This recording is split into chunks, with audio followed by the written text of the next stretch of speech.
안녕하세요. 여러분들 만나서 반갑습니다. 에듀윌 키워드 한국사 한유진입니다. 오늘 2025 지방직 9급 공무원 시험이 치러졌는데요. 시험 보신 수험생 여러분들 정말 수고 많으셨습니다. 이 시간 간단하게 한국사 총평과 해설을 진행해 보고자 하는데요. 시험 보신 분들이 이 강의를 보시는 분들도 계시겠지만 앞으로 시험 준비하시면서 이 강의 보시는 분들 많으실 것 같아요. 모든 분들에게 이 강의가 도움이 되길 바라면서 시작해 보도록 하겠습니다. 자, 첫 번째 문항 분석인데요. 이번에 전근대사에서 12문항이 출제가 되었고요. 근현대사에서 8문항이 출제가 되었습니다. 평균적으로 출제가 된 것으로 보여지고요. 분류사로 보면 정치사에서 18문항, 경제사회사에서 1문항도 출제가 되지 않았고요. 문화사에서 2문항이 출제가 되었습니다. 점점 더 정치사가 많이 출제가 되고 있는데요. 이번에는 유독 정치사 비중이 많은 시험이었습니다. 앞으로도 여러분 공부하실 때 정치사에 무게를 두어서 공부를 하셔야겠죠. 그 다음 정치사 다음으로 중요한 파트가 문화사 파트예요. 제가 항상 변별력 있게 문제가 출제가 된다면 문화사 파트에서 출제가 될 거라고 그렇게 당부를 드리고 있는데요. 앞으로도 공부하실 때 뭐 경제사회사를 보지 말라는 말씀이 아니라 두루두루 보시되 정치사와 문화사에 조금 더 힘을 실어서 공부하실 걸 그렇게 당부를 드리도록 할게요. 자, 이번 시험 사료 및 자료 제시형 문항 총 20문항으로 출제가 되었습니다. 이건 국가직 시험에서부터 보여지는 그런 양상인데요. 지난 국가직부터 사료나 자료를 제시해서 전 문항을 출제하고 있는데요. 이번에도 그런 경향을 보였고요. 단원 통합형 문제가 유네스코 세계 문화유산 문제로 한 문제가 출제가 되었습니다. 자, 총평을 말씀드릴게요. 난이도 궁금해 하실 것 같은데요. 이번 지방직 한국사의 난이도는 중하 정도로 보여집니다. 계속 한국사 시험이 쉬웠죠. 그래서 하하하하 이렇게 말씀을 드렸는데 이번에는 그래도 국가직보다는 난이도가 있는 편이었습니다. 그래서 중하 정도로 보여지고요. 예상 커트라인은 제가 95점 정도로 잡아봤는데 다른 시험을 좀 잘 보신 분들이라면 뭐 90점 정도도 무난해 보이고요. 그래도 이제 조금 연락 주신 분들은 100점이나 95점 점수대가 굉장히 많았던 것 같아요. 그래서 예상 커트라인은 95점 전후로 보여진다라고 평가할 수 있을 것 같고요. 전체적으로는 평이한 시험이었습니다. 그렇게 어려운 문제가 있거나 하진 않았어요. 하지만 국가직보다는 난이도가 좀 올라간 편이었다라고 보여지고요. 사료가 변별력 있는 사료로 적절하게 출제가 되었습니다. 그리고 선지는 좀 쉽게 출제가 된 경향을 보여요. 그래서 난이도가 적절했다라고 보여지고요. 100% 사료 및 자료 제시형 문제로 이번 시험 역시 사료가 중요한 시험이었다라고 보여집니다. 사료를 해석해야 문제를 풀 수 있는 그런 문항들이 거의 다 배치가 되었으니까요. 앞으로도 시험 준비하시는 분들이라면 한국사 개념과 사료를 놓지 마시고 열심히 공부하시길 당부를 드릴게요. 그 다음 이번 시험에서 눈여겨볼 부분은 유네스코 세계 문화유산 문제가 출제가 되었다라는 것이에요. 오랜만에 출제가 되었습니다. 몇 년 만에 출제가 되었는데요. 우리는 항상 시험에 대비해서 유네스코 세계 문화유산, 기록유산 이런 것들을 정리하고 있는데요. 그래서 매년 무료 특강을 열어서 여러분들께 암기 팁으로 유네스코 문제들을 이렇게 그 유네스코와 관련된 그런 문화유산들을 또 기록유산들을 알려드리고 있어요. 올해도 무료 특강이 진행되었는데 많은 분들께서 암기 팁으로 기억해서 문제를 맞을 수 있었다라고 그렇게 피드백을 주셨습니다. 그래서 저도 굉장히 뿌듯하고 제 강의를 들으신 분들 중에서는 유네스코 세계 문화유산 문제 틀리신 분은 없었을 것 같아요.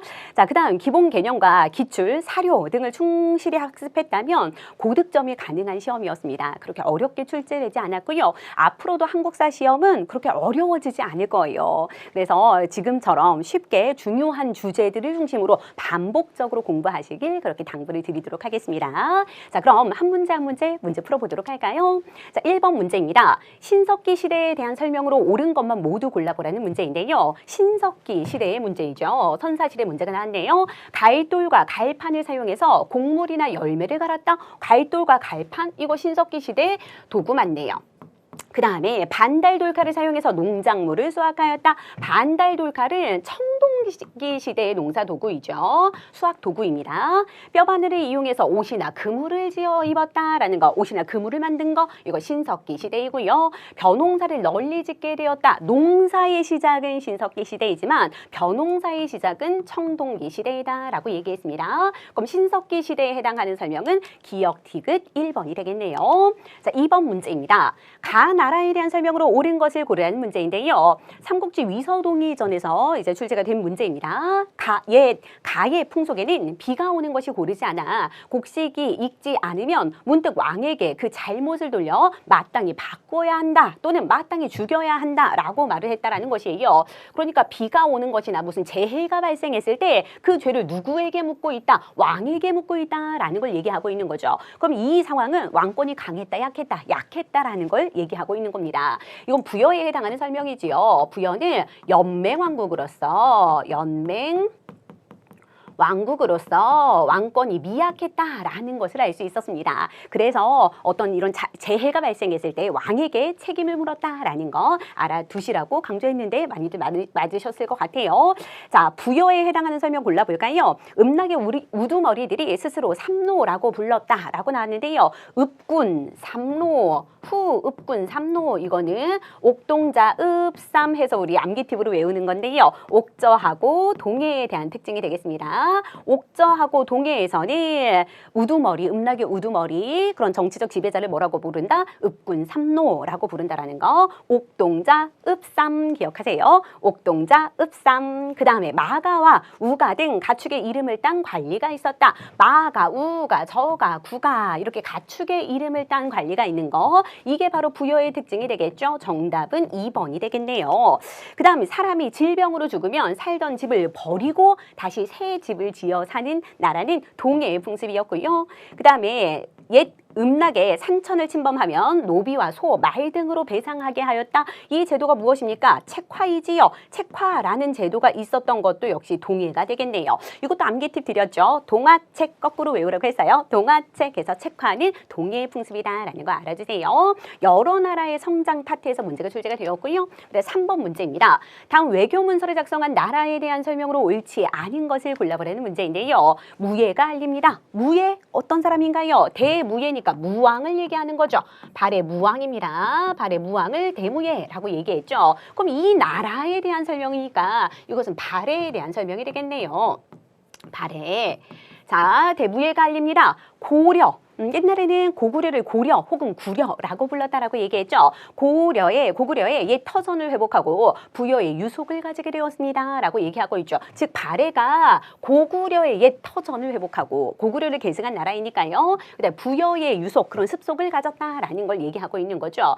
이거는 발해 무왕이 일본에 보낸 그런 국서의 내용이 되겠습니다. 거기서 이제 고구려 계승 의식을 밝히고 있는 내용이죠. 자, 그럼 발해에 해당하는 설명 골라볼까요? 발해에서 당의 등주를 공격하였다. 맞지요. 발해 누구 때? 무왕 때. 발해 무왕 때 장문유를 보내어서 당나라의 산동반도 등주 지역을 공격했다라고 얘기했고요. 행정구역을 5경 15부 62주로 나누었다. 이것도 발해 맞지요. 발해 누구 왕? 선왕이다라는 거 업적 정리가 필요합니다. 그 다음에 집사부 장관인 시중이 왕명을 받들어서 행정을 총괄하였다. 이거는 발해가 아니라 어디입니까? 통일신라죠. 왕 밑에 최고기구 집사부가 있었고 집사부의 장관 중시가 이제 시중으로 이름이 바뀌죠. 시중이 왕명을 받들어서 행정을 총괄한 나라는 통일신라가 되겠네요. 정답은 3번. 그다음 인한 등의 연호를 사용하고 국왕을 황상이라고 부르기도 했다라고 나왔는데요. 발해는 특히 이런 연호 문제가 잘 출제가 됩니다. 그래서 수업 시간에 알려드리는데 고무문선 그리고 천인대건 해가지고 순서 매칭하는 거 왕하고 연호 외우라는 거 강조드리고 있는데요. 인하는 누구 때의 연호입니까? 천인대건이니까 무왕, 그러니까 무왕 때 연호이다라는 걸 알 수 있겠고요. 그 다음에 국왕을 황상이라고 부른 건 문왕 때의 일이죠. 문왕 때. 문제가 쉽게 출제가 되어서 이 나라에 대한 설명을 묻고 있지만 충분히 왕의 업적을 물어보는 문제로 출제가 될 수 있으니까요. 발해에서는 고, 무문선, 고왕부터 무왕, 문왕, 선왕의 업적 꼭 정리해 두시길 바랄게요. 그 다음 4번 문제입니다. 밑줄 친 국왕의 업적으로 옳지 않은 아닌 것을 묻는 문제인데요. 이차돈이라는 사람이 나왔습니다. 이차돈 이름 나오면 법흥왕으로 갈 수 있어야겠죠. 이차돈의 순교와 관련된 사료입니다. 이차돈이 국왕에게 아뢰기를 신이 거짓으로 왕명을 전하였다고 문책하여 신의 머리를 베시면 만민이 모두 굴복하고 감히 왕명을 어기지 못할 것입니다. 라고 했대요. 옹리가 이차돈의 머리를 베니 하얀 젖이 한 길이나 솟았다 라고 얘기하고 있죠. 이차돈의 순교와 관련된 이야기가 되겠네요. 자, 그럼 이차돈의 순교가 있었던 거 법흥왕 때의 일이고 이차돈의 순교로 법흥왕 때 불교를 공인할 수 있었다라고 얘기했습니다. 자, 그럼 법흥왕의 업적 아닌 거 골라볼까요? 율령을 반포하고 상대 등을 설치하였다. 이거 법흥왕의 업적 맞네요. 병부를 설치하고 금관가야를 병합한 것도 법흥왕 맞지요. 금관가야를 병합한 건 법흥왕, 대가야를 복속시킨 건 진흥왕이다라고 구분해 두시고요. 건원이라는 독자적인 연호를 사용한 것도 법흥왕 맞고요. 국호를 신라로 정하고 우상국을 정벌한 거 이거는 지증왕 때의 일이 되겠네요. 지증왕 때의 나라 이름을 신라라고 정하고 우상국을 복속하게 되었죠. 이사부를 보내어서 정답은 4번이 되겠고요. 다음 5번 문제입니다. 가시기에 일어난 고구려 관련 사건을 골라보라는 것인데요. 태학을 설립했다라고 나왔습니다. 고구려 태학 설립 누구 때인가요? 소수리망 때죠. 소수리망. 그 다음에 평양천도는 누구 때입니까? 장수왕이죠. 장수왕. 그 다음 여기는 소수리망. 자, 우리는 문제를 빠르고 정확하게 풀어야 한다라고 해서 매번 훈련을 하는데요. 그래서 삼국에 시험 문제에 나올 수 있는 왕들은 쭉 계보를 이렇게 만들어서 외우기도 합니다. 그래서 고구려의 왕들, 우리 태고동, 미고소, 광장문, 영영보 해서 고구려의 왕을 쭉 꿰고 있을 텐데요. 특히 고구려에서는 고소광장이 잘 나온다라고 수업 시간에 많이 강조를 해드려요. 고소광장 하면 고국 원왕, 그다음에 소수리망, 그다음에 광개토 대왕, 장수왕이 되겠죠. 고소광장. 소광장이 나온 거예요. 그럼 장수왕의 아버지 누구입니까? 광개토 대왕을 묻고 있는 문제입니다. 동옥절을 정벌하였다. 이거는 태조왕 때 일이죠. 태조왕. 그 다음에 전현의 침입으로 도성이 함락되었다. 선비족이 세운 전현의 왕 모용왕의 침입으로 도성이 함락된 거 이건 아주 원통한 일이 많았던 고국 원왕 때의 일이 되겠네요. 고국 원왕 때는 원통한 일이 많았다라고 얘기했어요. 그래서 밖으로는 전현의 침입이 있었고 또 안으로는 뭐가 있었습니까? 근초고왕의 침입으로 평양성에서 전사하게 되지요. 근데 후연을 격파하고 요동 지역을 차지한 거 이게 바로 광개토 대왕이 되겠네요. 정답 몇 번? 3번이 되겠고요. 그 다음에 백제의 수도 한성을 함락하고 계로왕을 살해한 거. 그래서 한성을 함락시켜서 그 계로왕을 살해한 거 누구입니까? 장수왕이 되겠네요. 정답은 3번이 되겠습니다. 다음 문제에 넘어갈까요? 6번 문제입니다.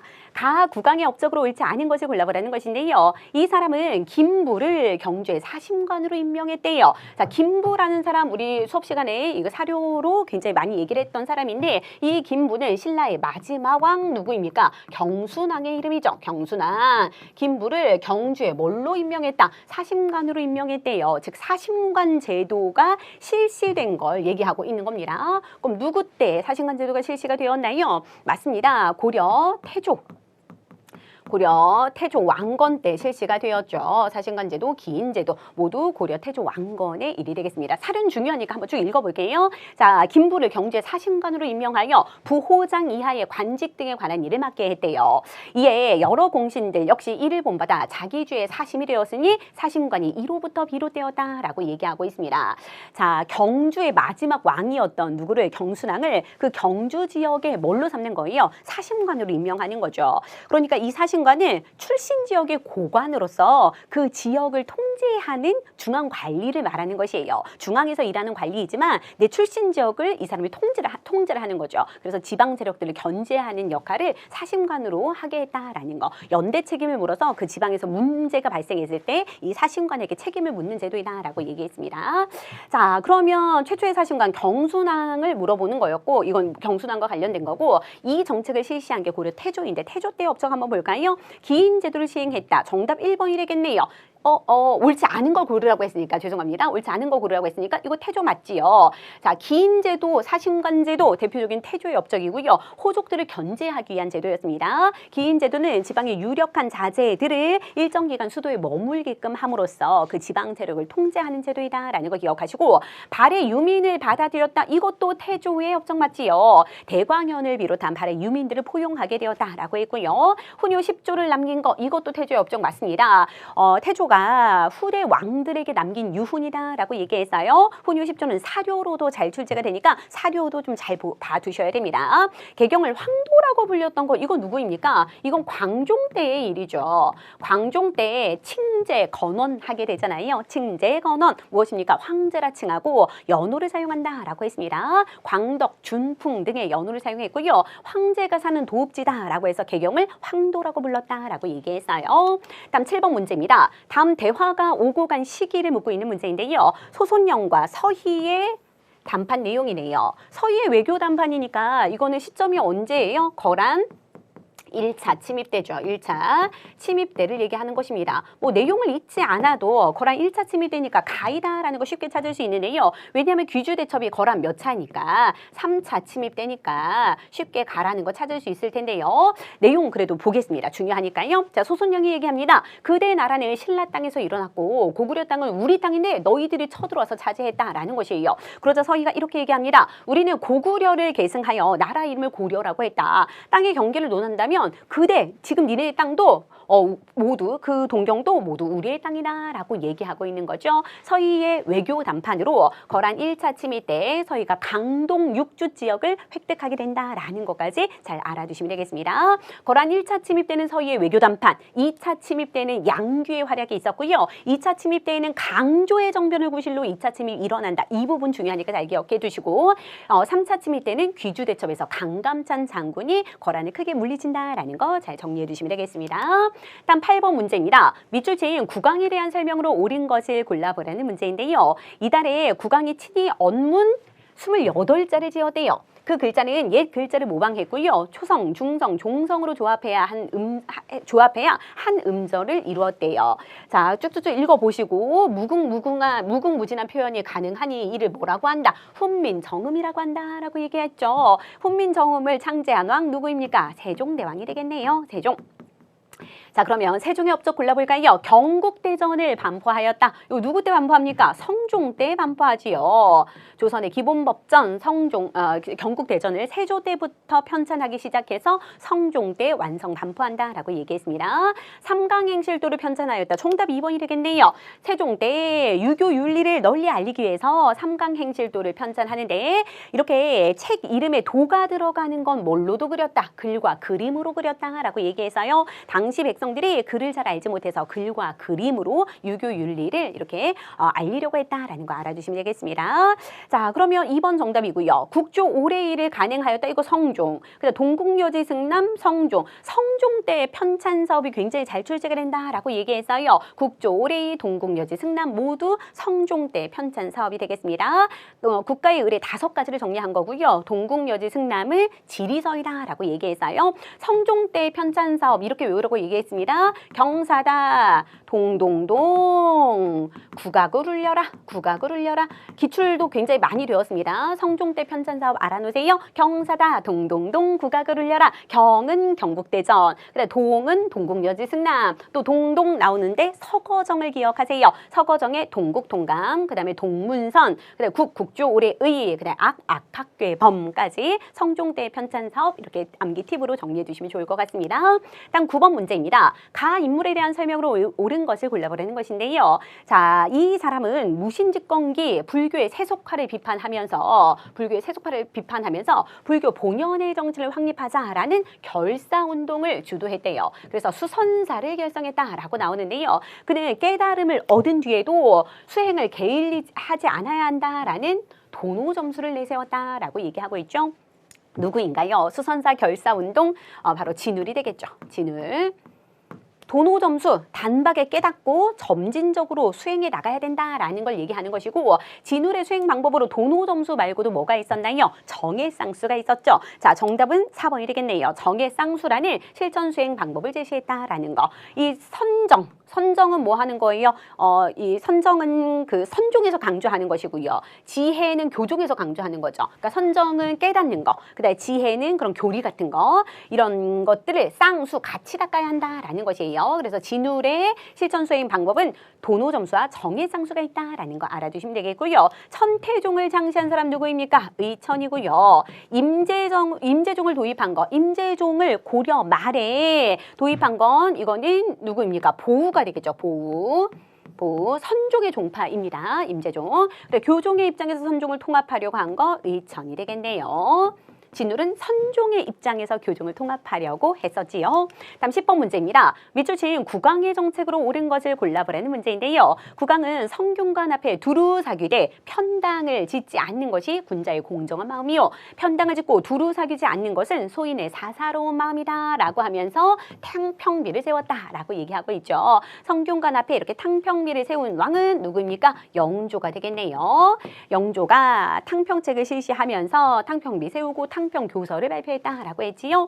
자, 균역법 실시한 거 이거 영조 맞네요. 정답은 1번이 되겠고요. 균역법은 군포를 1년에 2필씩 내던 것을 한 필로 줄여준 제도가 되겠습니다. 손화성을 건설한 거 이거 정조의 업적이고요. 그다음 초계문신제 이것도 정조의 업적. 대전 회통을 편찬한 거 이거는 고종 때인데 누가 집권했을 때? 흥선대원군이 집권했을 때. 흥선대원군이 집권했을 때 대전 회통이라는 법전을 편찬하게 된 거죠. 정조 때는 대전 통편, 영조 때는 속대전이라는 법전이 있다는 것도 잘 기억해 주세요.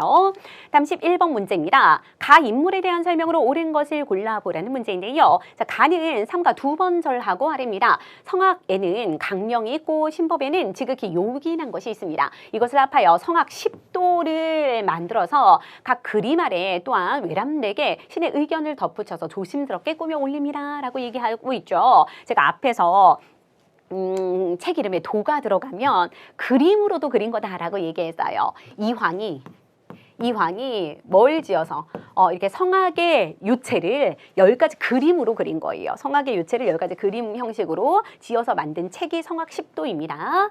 그래서 여기 성악 10도 이황. 우리 수업 시간에 이 시팡 해가지고 외웠는데 틀리신 분은 없을 거라고 생각이 되어집니다. 시팡 해가지고 기억하시고 이는 집요한 사람 해가지고 성악 집요는 이이다라고 얘기했어요. 자, 그럼 이황을 묻는 문제였는데요. 이황과 관련한 거 한번 골라볼까요? 한전론을 주장하여 토지 소유를 균등하게 하려고 했다.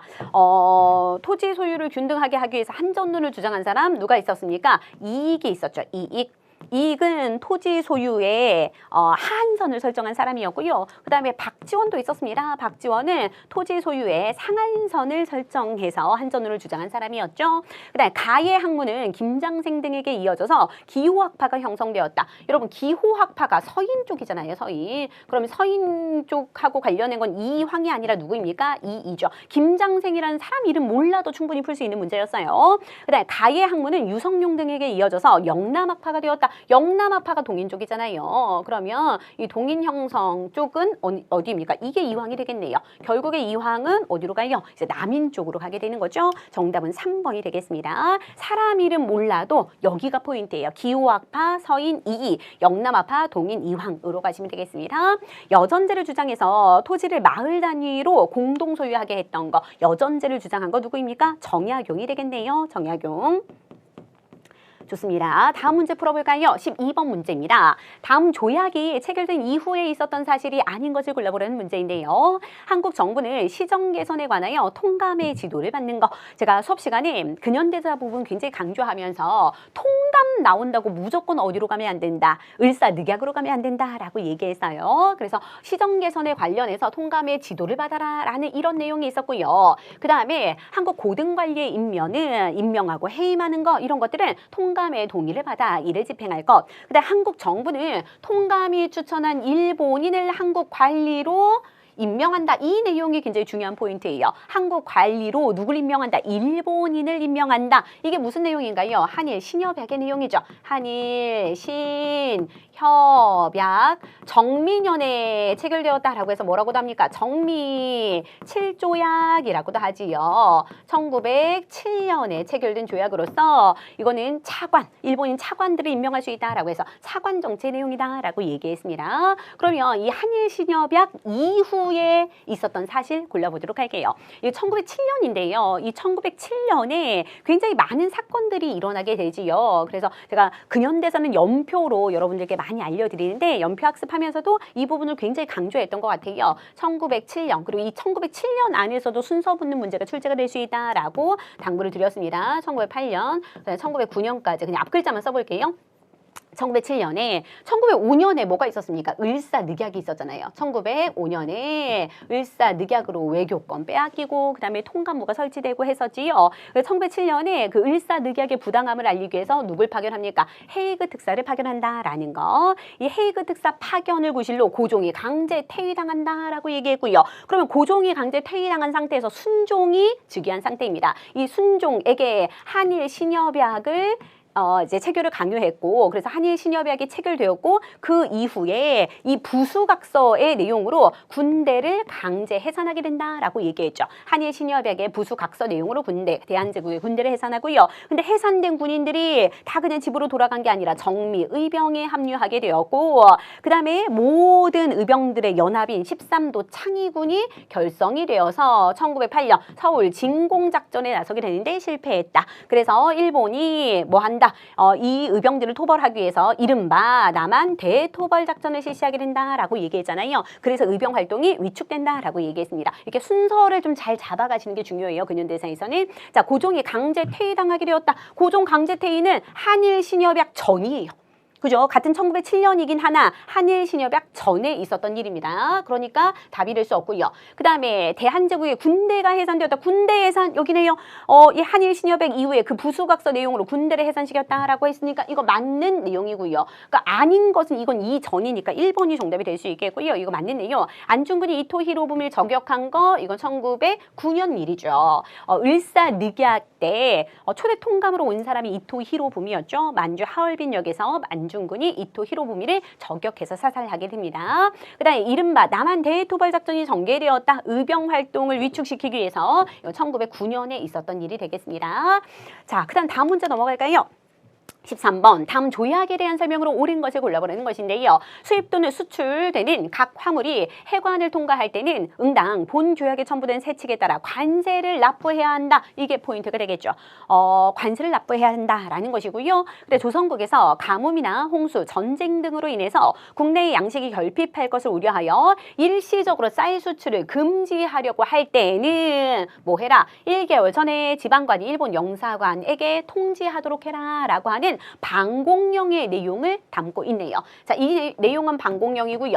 이 내용은 방공령을 내릴 수 있는 규정을 두었다라는 것이고요. 관세를 납부한다. 이 조약은 무슨 조약인가요? 방공령 규정 조약이 들어간 거. 이거는 개정된 조일 통상장정이 되겠네요. 조일 통상장정인데 이거는 1883년에 개정이 되었죠. 개정된 겁니다. 뭐가 개정되었냐? 1876년에 있었던 조일 무역규칙이 개정이 된 거예요. 그 조일 무역규칙은 우리 수업 시간에 어떻게 외웠냐면 세 가지가 없는 규칙이다 라고 해서 삼무규칙이라고 얘기했어요. 생각나시죠? 삼무규칙, 세 가지가 없는 규칙이다. 그래서 무관세, 무항세, 양곡의 무제한 유출이 있었죠. 그래서 세 가지가 없는데 이로 인해서 우리가 굉장히 많은 피해를 입게 된다라고 했잖아요. 그 부분을 이제 개정하게 된 건데 이렇게 하면 우리한테 많이 편의를 봐준 것처럼 보이지요. 하지만 일본이 가져간 것이 있었으니 뭐가 욕심이 났다? 맞아요. 최혜국 대우죠. 최혜국 대우 여기에다가 플러스 답이 있죠. 그러니까 굳이 쓰지 않을게요. 최혜국 대우에 관한 내용을 담고 있다라는 게 굉장히 중요합니다. 이게 83년이고 82년 그 전년도에 뭐가 있었습니까? 조미수 통상조약이 체결이 되잖아요. 거기서 이제 미국이 최혜국 대우를 최초로 얻게 되면서 그걸 자기네한테도 적용시켜 달라라는 것이에요. 그래서 이제 이 내용들을 주고 관세 납부하고 그다음에 뭐 할 테니 이거 방공령 규정 줄 테니 우리에게 최혜국 대우를 줘라고 해서 최혜국 대우의 내용을 담고 있다라는 거 잘 기억해 두세요. 수업 시간에 사료로 굉장히 많이 강조한 부분이었습니다. 자, 갑신정변의 영향으로 체결된 건 뭐가 있나요? 한성조약, 그다음에 텐진조약이 있겠고요. 한성, 텐진. 그 다음에 일본의 경비병에 공사관 주둔을 명시하고 있다. 일본 경비병이 일본 공사관에 주둔할 수 있도록 하자라는 것. 이거는 임오군란 이후에 체결된 제물포 조약의 내용이 되겠습니다. 그 다음에 부산 외 2개 곳에 개항장이 설치되는 결과를 가져왔다. 이건 강화도 조약의 내용이 되겠죠. 강화도 조약이 되겠네요. 자, 정답은 2번이 되겠고요. 넘어갑니다. 14번 문제. 밑줄 친 내에 대한 설명으로 옳은 것만 모두 골라보라는 문제인데요. 내가 원하는 우리 민족의 사업은 결코 세계를 무력으로 정복하거나 경제력으로 지배하려는 것이 아니다라는 것이에요. 오직 사랑의 문화, 그다음 평화의 문화로 우리 스스로 잘 살고 인류 전체가 의좋게 즐겁게 살도록 하는 일을 하자라는 것이다 라는 것이에요. 어느 민족도 일찍이 그러한 일을 한 이가 없었으니 그것은 공상이라고 하지 말라라고 얘기하고 있죠. 이거는 뭐 교재에 나온 얘기는 아니에요. 그리고 뭐 사료집에도 있는 내용은 아닙니다. 근데 수업 시간에 제가 말씀을 드렸어요. 김구 선생 할 때 이 말씀을 드렸습니다. 지금 김구 선생이 오늘날 이 대한민국을 보면 굉장히 흐뭇해하실 것 같다라는 그런 말씀을 드렸어요. 그러면서 오늘날 정말 K-팝이나 K-문화나 뭐 K-음식이나 이런 것들이 굉장히 세계적으로 이제 각광을 받고 주목을 받으면서 정말 김구 선생님이 바라던 그 사회가 오늘날 이루어지게 되었다라고 이제 말씀을 드렸는데, 그래서 또 답을 찾으신 분들도 있었을 거고 수업을 잘 들으신 분들은, 그리고 아닌 분들은 선지를 통해서도 충분히 찾아내실 수 있었을 거예요. 이게 김구 선생이 한 말이다라는 걸 몰라도 이 선지를 통해서 충분히 파악할 수 있었을 것으로 보여집니다. 대한민국 임시정부 주석을 지낸 사람 누구입니까? 김구죠. 그 다음에 상하이에서 한인 애국단을 조직했다. 이것도 김구 선생 맞고요. 근데 조선의용대를 창설하여 항일 무장투쟁을 전개한 거, 이거 조선의용대니까 김원봉이 되겠네요. 김원봉. 그 다음에 조선혁명군을 지휘해서 영능가 전투를 승리로 이끌었던 거, 조선혁명군을 이끌었던 건 누구입니까? 양세봉 장군이 되겠죠. 양세봉. 그러니까 선지를 분석해보면 답이 2개가 되는 건 기역과 니은밖에 없는 거예요. 그래서 정답은 몇 번? 1번이 될 수 있겠습니다. 그러니까 사료는 굉장히 좀 까다로워 보일 수 있고 좀 변별력 있게 출제가 되었다면 선지가 너무 쉬워서 문제의 난이도가 적정했다라고 보여질 수 있는 문제가 되겠습니다. 자, 15번 문제 가볼까요? 다음 선언으로 시작된 운동에 대한 설명으로 옳은 것을 골라보라는 것이에요. 우리는 지금 우리 조선이 독립국이고 조선인이 자주민임을 선언하노라. 이 첫 번째만 봐도 알 수 있어야죠. 우리 조선이 독립국이고 조선인이 자주민임을 선언하노라. 이건 3.1 독립선언서의 내용이잖아요. 이를 세계 여러 나라에 알려 인류 평등의 대의를 분명히 밝히고 이를 후손에게 대대로 전하여 민족 자존의 정당한 권리를 영원히 누릴 수 있도록 하노라 라고 얘기하고 있죠. 3.1 독립선언서의 내용이 되겠습니다. 선언서. 기민연이어서 기미독립선언서라고 얘기하기도 하죠. 1919년. 자, 그러면 이 선언으로 시작된 운동에 대한 설명이니까 무슨 운동이 되겠어요? 3.1 운동이 되겠지요. 자, 형평운동과 같은 연도에 발생했다. 여러분, 형평운동은 무엇입니까? 백정들의 사회적 차별 철폐 운동이었잖아요. 백정들이 일으킨 운동으로서 1920년대에 일어난 것이죠. 1923년부터 시작이 되었습니다. 신간회에서 진상조사단을 파견하였다. 어떤 그 일에 파견했나요? 광주 학생 항일 운동 때 경찰들이 일본에게 굉장히 이렇게 편파적으로 사건을 처리하게 되자 이 신간에서 진상조사단을 파견해서 조사하게 되었죠. 1927년의 일이 되겠습니다. 아니죠. 광주학생 항일운동은 1929년. 신간의 결성 자체는 1927년이지만 광주학생 항일운동은 1929년이죠. 광주학생 항일운동 나올 때도 이 선지가 가장 많이 출제가 돼요. 신간회 나올 때도 이 선지가 가장 많이 출제가 됩니다. 잘 기억하세요. 자, 이 운동 이후에 일제는 때문에 이른바 문화 통치로 통치 방식을 바꿨다. 맞나요? 맞죠? 3.1운동의 결과 제일 중요한 거 두 가지가 무엇입니까? 3.1운동으로 인해서 무단 통치에서 이른바 문화 통치로 이렇게 통치 방식이 전환되었다라는 거 중요했고요. 또 하나는 무엇입니까? 맞아요. 대한민국 임시정부가 수립되었다라는 것. 이 두 가지 결과를 잘 기억해 두시면 좋겠습니다. 그다음 네 번째, 운동 준비 과정에서 민족주의 세력과 사회주의 세력이 연대했다라고 나오는데 민족주의 세력과 사회주의 세력이 연대할 수 있었던 건 언제입니까? 60만 세 운동 때였죠. 60만 세 운동 때. 민족주의 세력, 천도교 계열이었습니다. 그리고 사회주의 세력이 연대했지만 결국 이들이 발각되면서 학생들 주도로 일어나게 되었고 결국 이 60만 세 운동은 1920 몇 년에 있었네요. 6년에 있었죠. 민족 유일당 운동의 계기가 되기도 한다라고 했어요. 그래서 27년에 신간회가 결성될 수 있었다라고 얘기했습니다. 다음 16번 문제입니다. 유네스코 세계문화유산으로 등재된 것만 모두 골라보라는 문제예요. 우리 수업 시간에 유네스코 세계문화유산, 그 다음에 기록유산 이 부분 강조드렸었는데요. 무료 특강으로 열어드리고 있습니다. 그래서 매년 열리는 무료 특강이니까 꼭 들으셔서 제가 암기 팁으로 외워야 할 팁들 드리고 있거든요. 그래서 그렇게 정리해 주시면 좋을 것 같아요.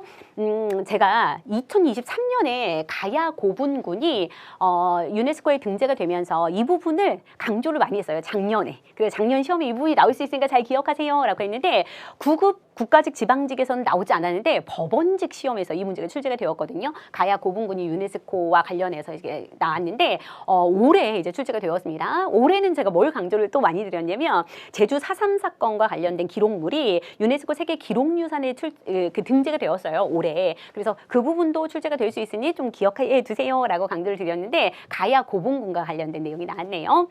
자, 수업 시간에 조선의 궁궐 5개 중 경복궁은 유네스코가 아니고 유일하게 유네스코에 들어가는 궁궐은 창덕궁이다 라고 얘기했고요. 남한산성 들어가고요. 석촌동 고분군 안 들어가죠. 그다음에 가야 고분군 들어간다 라고 해서 정답은 4번이 되겠습니다. 암기팁 드렸는데 우리 그냥 해보면 창수경의 백화서 남산 왕불고기 먹다 쫑나서 집에 가겠지 해가지고 말씀드렸는데 궁금하시면 무료 특강 꼭 찾아보세요. 자, 그 다음 17번 문제입니다. 가에 대한 설명으로 옳지 않은 것을 골라보는 문제인데요. 대한민국 임시정부는 대한민국 원년에 정부가 공포한 군사조직법에 의거하여 이것을 조직하고 공동의 적인 일본 제국주의자들을 타도하기 위해서 연합군의 일원으로 항전을 계속한다라고 얘기하고 있습니다. 키워드를 찾아보자면 이건 대한민국 임시정부에서 만든 거래요. 군사조직법에 의거해서 만든 거니까 군부대 같죠. 그죠? 그리고 맨 마지막 연합군의 일원으로 항전한다. 그러니까 대한민국 임시정부의 정규군 뭘 얘기하는 거예요? 맞습니다. 한국광복군을 얘기하고 있는 거죠. 한국광복군.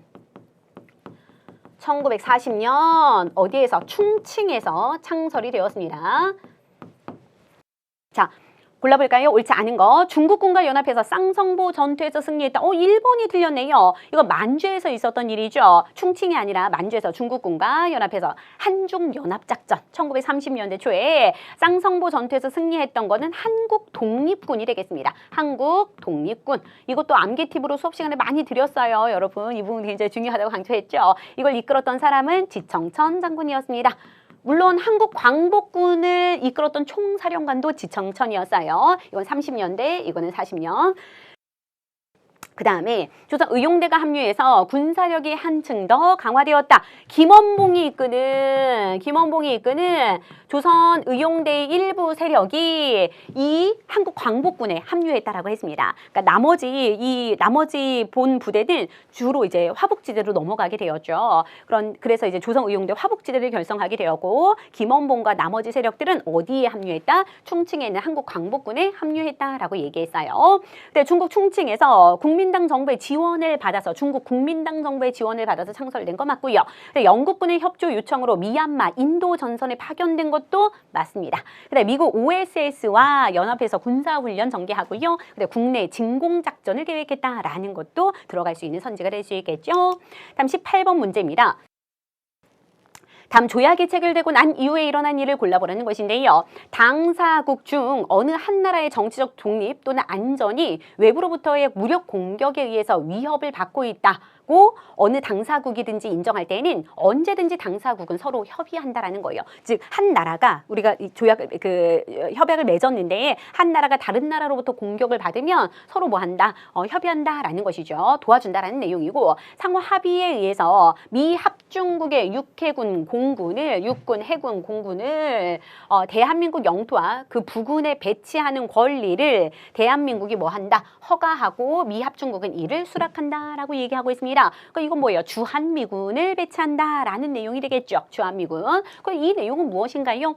6.25 전쟁 있은 후에 이제 정전협정이 체결되고 1953년 10월에 체결된 한미 상호 방위 조약의 내용이죠.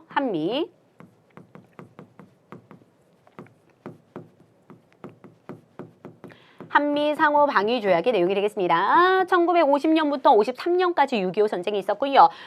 정전협정이 7월 27일에 있었고 그 다음에 1953년 10월에 한미 상호 방위 조약을 체결해서 이제 미국이 이제 주한미군 배치하고 뭐 하겠다 이런 협약들을 했다라고 얘기했어요. 그 이후에 일어난 일을 골라보라는 것입니다. 자 볼까요? 판문점에서 정전협정이 체결되었다. 이건 그 전이라고 얘기했죠. 53년 7.27 정전협정이에요. 7월 27일. 그다음에 베트남에 한국군 전투부대가 파견되었다라고 나오지요. 베트남 파병을 얘기하는 것인데 1964년부터 파병이 되었지만 전투부대의 파견은 본격적으로 1965년부터 진행이 됩니다. 이거는 박정희 정부 때 일이죠. 정답은 2번이 되겠고요. 훨씬 이후에 일어난 일이고요. 이승만 대통령이 방공포로를 석방한 건 이건 정전협정 체결 직전에 1953년 6월 달의 일이었죠. 정전협정 체결 전에 이제 방공포를 석방하게 된 거고 그 다음에 유엔군 총사령관 메가더가 인천 상륙 작전을 감행했다. 이건 전쟁 일어나고 바로였습니다. 1950년 6월 25일에 쳐들어왔다면 9월 15일에 9.15 인천 상륙 작전. 우리가 수업 시간에 할 때 이거는 전쟁은 항상 순서가 중요하기 때문에 이렇게 맨날 외웠어요. 7.27 정전협정. 그냥 정전협정이 아니라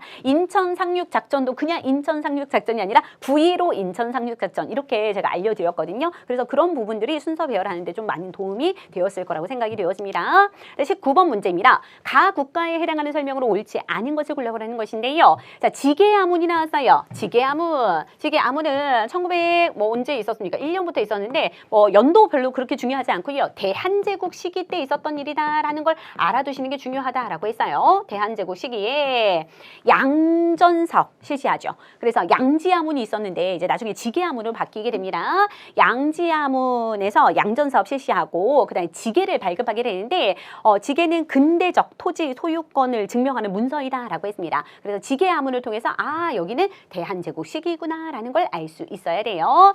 자, 산림이나 토지나 전답 가옥은 대한제국인 이외에는 소유주가 될 수 없다라고 얘기하고 있죠.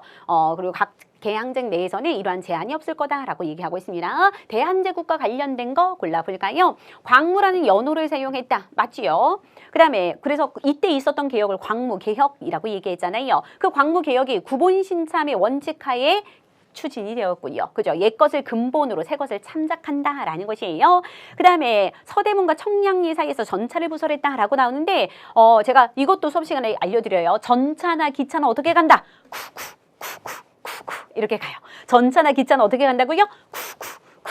1899년에 부설이 되었기 때문에 전차, 기차 모두 99년입니다. 1899. 교육입국조서를 반포한 거 이거 전일이죠. 정답 2번인데 교육입국조서는 2차 갑오개혁 때 2차 갑오개혁 때 근대적 교육의 중요성을 강조하면서 고종이 이제 교육입국조서를 반포한다라고 했습니다. 1895년에 있었던 일이에요. 자, 그다음 20번 문제입니다. 가에서 라를 시기가 이른 것보다 바르게 나열한 것을 묻는 문제인데요. 자, 이거 우리 수업 시간에 맨날 하는 거 병제, 병오, 신처, 훈간, 병제, 병, 오, 신, 적, 운강 맨날 하지요. 운강, 병제, 병호, 신청, 운강 이거 물어보는 거예요. 이 순서 묻는 문제가 정말 잘 출제가 되기 때문에 이런 암기 팁 드리고 있는데 자 어떤 상황인가요? 가장 먼저 와야 될 거 뭡니까? 제너럴 셔먼호 여기 있네요. 미국 상선 제너럴 셔먼호가 평양 부근까지 들어와서 통상을 요구했다라는 거니까 이게 라가 되겠네요.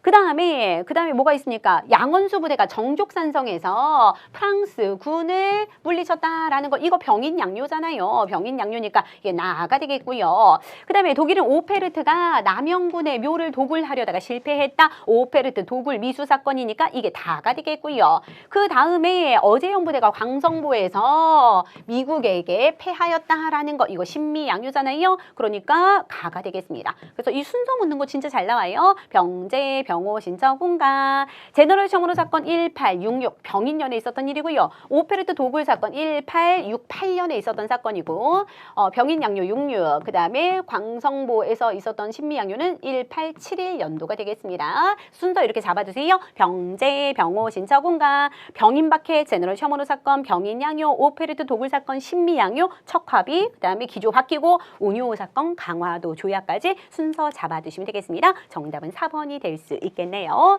자, 여기까지 모든 문제를 풀어보았습니다. 다음 시험 준비하시면서 이 강의 보시고 계신 분들 계실까봐 조금 더 자세히 설명을 드렸어요. 오늘 시험 보신 수험생 여러분들 다시 한번 수고했다고 전해드리고 싶고 오늘 하루 정도는 본인에게 수고했다, 잘했다 하고 칭찬해 주시고 오늘 푹 쉬시면서 쉼이 있는 하루 보내시길 바랄게요. 그럼 저희는 또 강의에서 뵙도록 하겠습니다. 수고 많으셨습니다.